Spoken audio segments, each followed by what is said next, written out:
critical acclaim with her blend of heartfelt pop and rootsy electric blues. And she's won a Brit Award for British Female Solo Artist and also been nominated for a Grammy for a hit Black Horse and the Cherry Tree.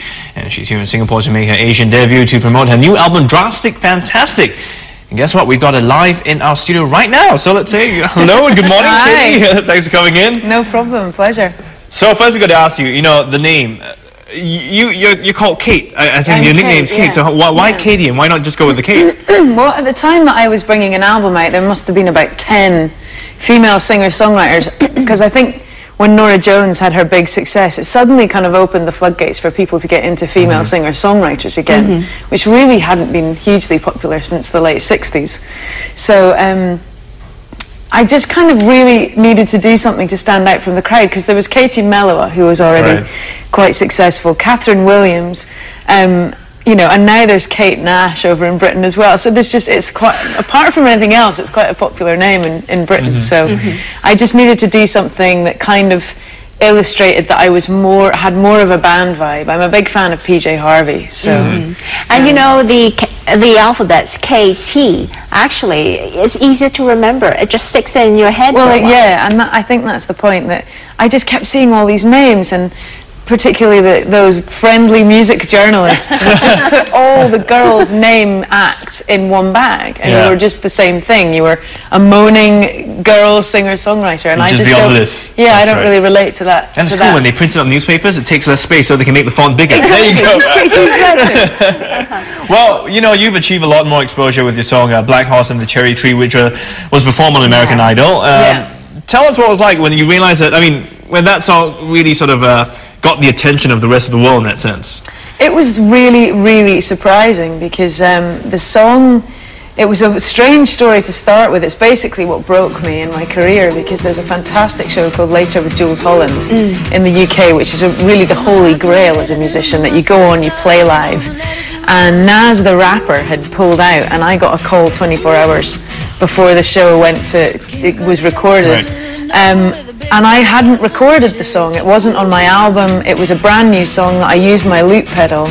And they said, that's the song we want. I said, it's not on my album. And they said, oh, don't worry about it, just play it, it's great. And that was the first recording. So the first 10,000 copies of my first album, it's actually the audio from the TV show, because we didn't have a recording of it. So it was a very strange kind of alignment of events that led that song to getting out there. But a nice natural progression. If you think about it, it wasn't, I don't know, unpolished, unplugged, as they say, you know, so it had that certain beauty in it, maybe. I think the art of the kind of word of mouth musician is a really kind of ethereal thing. It's very hard to make happen. But that's the charm of life anyway, because you never expect what you're going to get, and when you're working so hard for it, it doesn't come, and suddenly something like this happens, and boom, you're there. Yeah, it definitely feels like a kind of, something clicked into place. How did you feel when you saw Suddenly I See that song has also been used in Hillary Clinton's campaign recently? What was that, like, surreal? Very surreal. I mean, particularly because I'm not American, and I would have expected an American candidate to use an American artist. So she did a kind of Clinton Idol competition for her campaign where people would vote, and Celine Dion won it, who's Canadian. And then she used my song anyway, and I'm not American. I can't say I would definitely vote for Hillary Clinton over Barack Obama, but I would love to see a democratic government in America. So, you know, I'm happy for it to be part of the process. That's actually an interesting take about how you mentioned that, that all that stuff was not American, and gives us a bit of an insight into American politics. It's a bit unusual that way. Well, okay, so in terms of music now, what is the next step? What's Well, this is a big step coming out to Asia. It's you know, it really feels like a new level of gigging, because it's all about playing a show for me. I mean, I could, you know, take or leave all the albums and all the rest of it, but just playing a show for me. But why is that? I mean, you told us you've been in Japan and Australia and New Zealand, right? So how's that been so far? It's been amazing, because it's taken quite some time for the music to get to different corners of the world, and so in a way I got used to kind of having success in my home country, had a great time in America for a couple of years playing there, and finally it's all happening here. And to be welcomed to Singapore, it's just like, how do you know about my music? how did it get here? Do you enjoy being a celebrity? And then, you know, because I also see you using your position to send out a strong message on environment, because you are quite a green fighter. You have planted well, I think you've done it. You've planted 6,000 trees in Scotland to offset the environmental cost of your CD. You've greened your home, your studio, and you were on a tour on a biodiesel. Yeah, we've actually just started to cut ties with the biodiesel thing, because it's actually turning out that biodiesel isn't really a great way forward. Right. They're clearing rainforests to grow biofuel, plantations, and so you've just got to keep on it. There's no simple answers, and at the end of the day, I have quite an environmentally unfriendly job with all these CDs produced and all the travelling. So it's really just taking the responsibility of doing something about it. Actually, what do you think are the responsibilities as an artist? I think it's just to really realise your output into the planet in terms of your carbon. I mean, I've sold 4 million CDs. It's a lot of plastic. It's a lot of distribution, and it's just educating yourself on how to make the right choices if that's what you're going to do.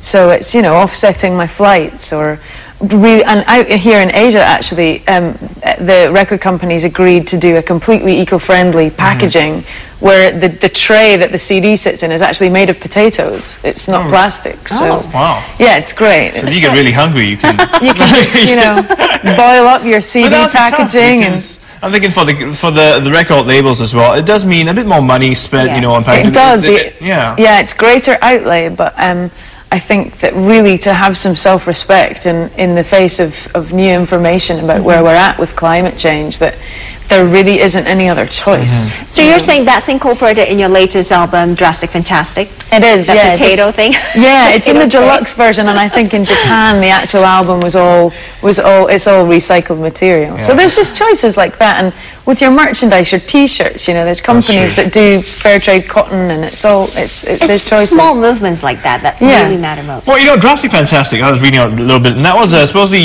if you had a comic book. That'd be it. That'd be the title.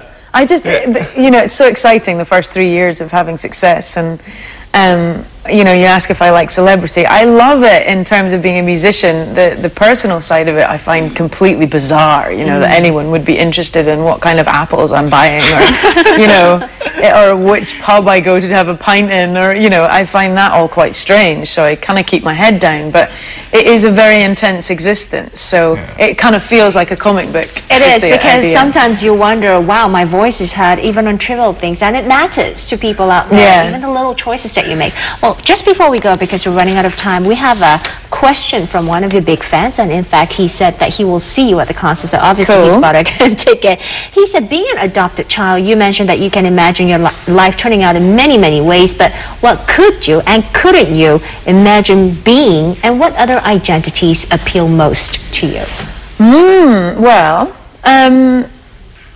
I'm a big fan of science fiction, so I suppose in another life, and my father is a physicist, so I suppose in another life I would be a terribly exciting sort of, you know, astronomy, physics genius who discovered frictionless travel and wormholes and just, you know, simple things like that. And then, but also I love making things, so I can imagine being a jeweler or being a, you know, a sculptor or something like that. And just the making something from nothing is very exciting to me, and there's a lot of ways that you can do that. So. Definitely.